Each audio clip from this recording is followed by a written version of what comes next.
en representación.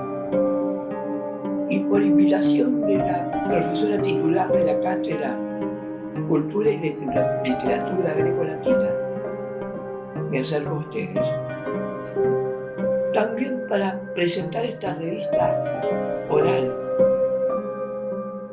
que hoy es uno de los mayores vehículos del arte y la cultura, y en este caso de la literatura. Dice así mi antiguo poema, que se refiere también a esta antigüedad. Tutela la oclusión de la tarde, un despeje cerúleo y unos apenas arabescados nimbos. 7 colinas despejan el otro lado del mundo abierto. ¿Pudo Virgilio pasear sus asombros contra horizontes símiles? Porque Rómulo y Remo fueron antes en la línea del tiempo oeste. Un rodado cuadripléjico denota el río Heraclitiano y extraña en los aurigas potentes de míticas señas, agonistas de homéricas gestas. ¿Puede un hombro descubierto evocar túnicas perplejas?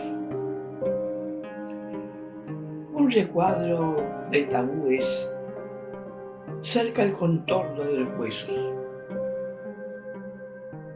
pero no se prosterna la cerviz profética. Simplemente recuerda los tesoros imposibles en después inquietos, pero vuelos de callares locuaces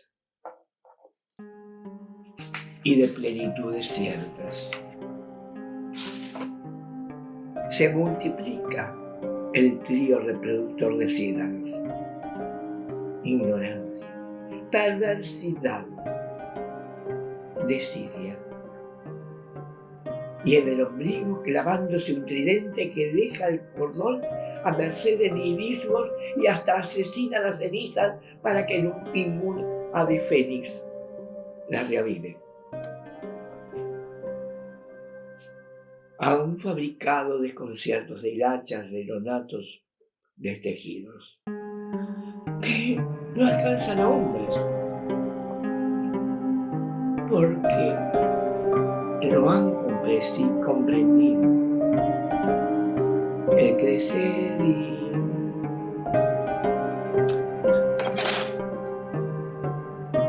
Pero Dios está esperando en el olvido a una nueva progenie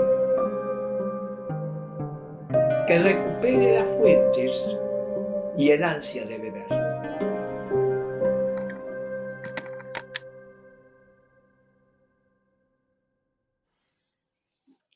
Gritos, aullidos, humanos transmutados en fieras, gargantas humanas convertidas en fauces, hollares dilatados, absorbiendo el olor a muerte, corazones palpitando, mentes alerta, ojos dilatados, inyectados en sangre, sangre que empapa la coraza, sangre que fluye a borbotones de cuerpos masacrados, sangre en la espada que se alza incitando a buscar la sangre de otros cuerpos, sangre que se escurre por la hoja y sorteando la empuñadura chorrea por el brazo del guerrero. Imágenes que se atropellan. El sol, ¿dónde está el sol? Gente alrededor que no deja ver el sol. Muchos alrededor buscando sangre. ¿Dónde está el sol? Atrás. Retiraos. Soy yo, el intocable. Rugidos, resoplidos, golpes en la cintura, en la espalda, en el cuello. y la sangre fluyendo de la cintura, de la espalda, del cuello, sangre que reluce en el blanco del peplo. ¿Dónde está mi corona láurea? Sangre en la boca. Tú también, apenas barbotado, brazo en alto, pero no hay espada, solo una mano temblorosa y piernas que flaquean y rodillas que ceden y un cuerpo que cae sobre el charco de su propia sangre, sangre que fluye a borbotones del cuerpo masacrado. En los idus de marzo, el sol brilla sobre Roma.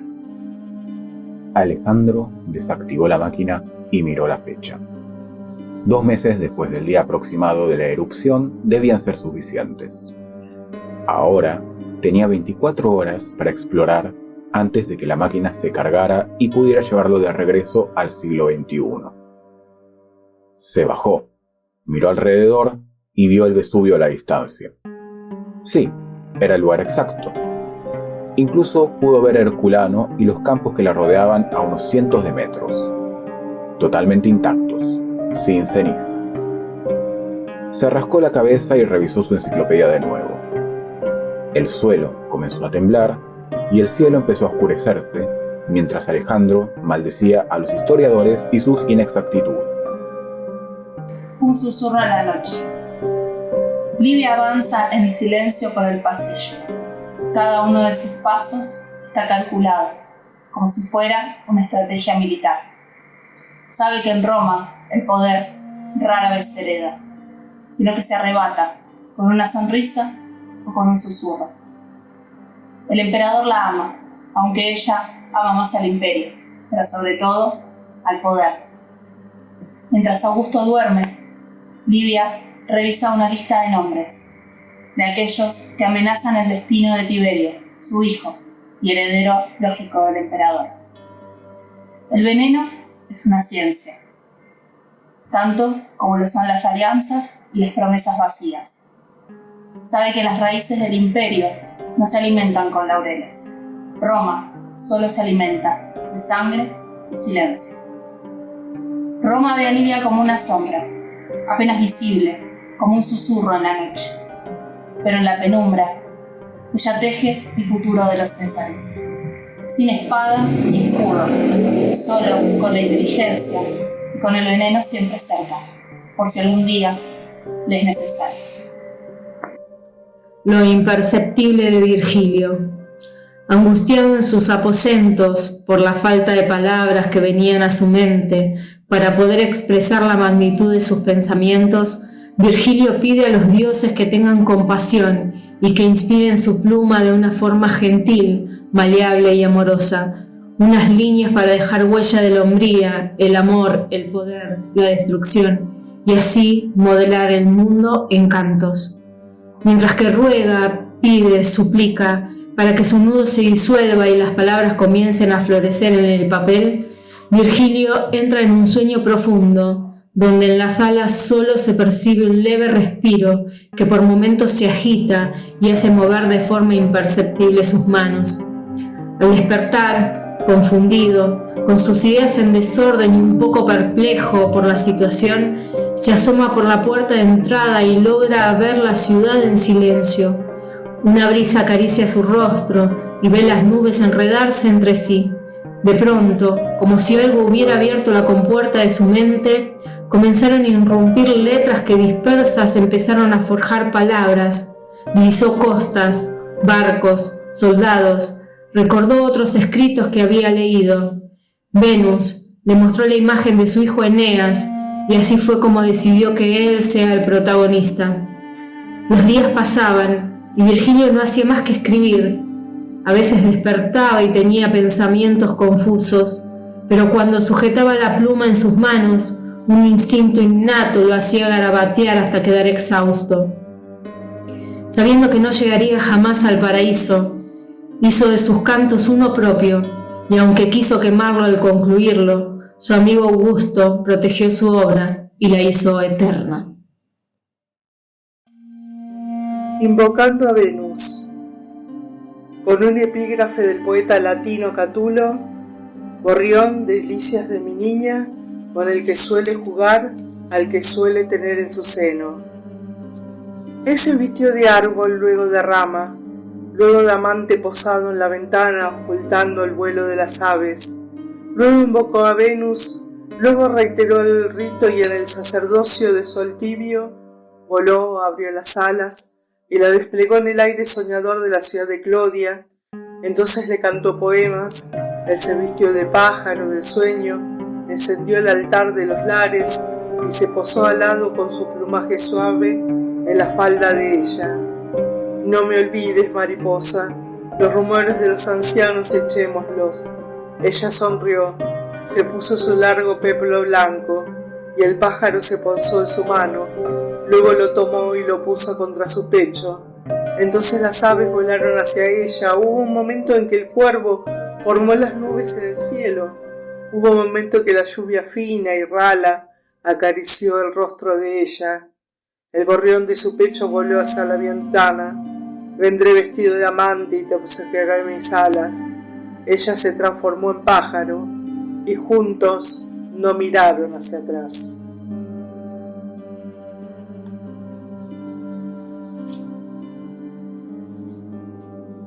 Comencemos con algo sencillo. Dime quién eres.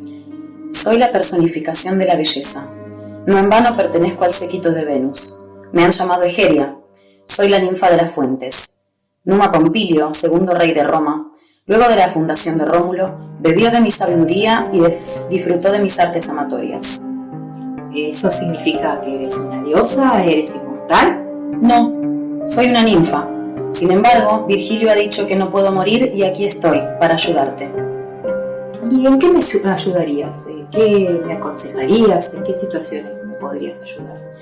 Innumerables, desde la creación de un Estado a cómo lograr que tus hijos estudien. Veo que estás al tanto de mis preocupaciones, pero me parece que exageras un poco tus poderes. ¿Podrías darme un ejemplo de tu sabiduría? El Imperio Romano duró desde el 27 a.C. hasta el 476 después de Cristo. En ese periodo, Roma alcanzó su máximo esplendor y se convirtió en la civilización con la estructura sociopolítica más extensa de Occidente. Yo, Egeria, fui quien dictó a Numo Pompilio las leyes que regirían su futuro imperio. Vaya, impresionante, pero ¿podrías crear hoy un nuevo imperio? Empezamos, cuando gustes. Te veo muy segura de tus habilidades. A ver, ¿qué necesitaría para empezar? En esta época de capitalismo de plataformas, lo primero que necesitas es dinero para convertirte en un señor tecnofeudal. ¿Un influencer? Nada de eso. Hablo de que poseas miles de millones. Explícame a qué te refieres con tecnofeudal. No comprendo del todo. Te resultará más fácil con un ejemplo. Elon Musk, a quien tú conoces, es un señor tecnofeudal. Es el dueño de miles de millones de personas. El territorio que hoy debes conquistar es el virtual. ¿Te refieres a Elon Musk como un esclavista? Explícame, por favor. Si quieres construir un nuevo imperio en esta época, debes conocer los deseos de las personas, los más explícitos y los más ocultos. Debes hacerles creer lo que tú inventes. Debes hacerles votar a tus candidatos. Debes conocer sus ideas políticas, con quienes se relacionan, las debilidades de su familia, sus cuentas bancarias, hasta su gusto preferido de helado. Entiendo. Me parece una conclusión osada, pero razonable. ¿Y qué me aconsejas para que reúna el dinero que necesito? Comienza con una inversión en criptomonedas fenicias. 100 shekels es lo correcto. No conozco esa moneda. ¿Me dices cómo acceder?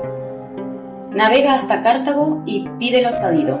Pero cuidado, debes eludir la furia de Juno. Egeria, Cartago no existe en el siglo XXI. Cartago es una ciudad del norte de África, fundada por emigrantes fenicios de Tiro a finales del siglo IX a.C., según la datación moderna más aceptada. Egeria, repito la pregunta, concretamente, ¿cuál es la inversión más conveniente el día de hoy, 11 de noviembre del 2024, para ganar mucho dinero?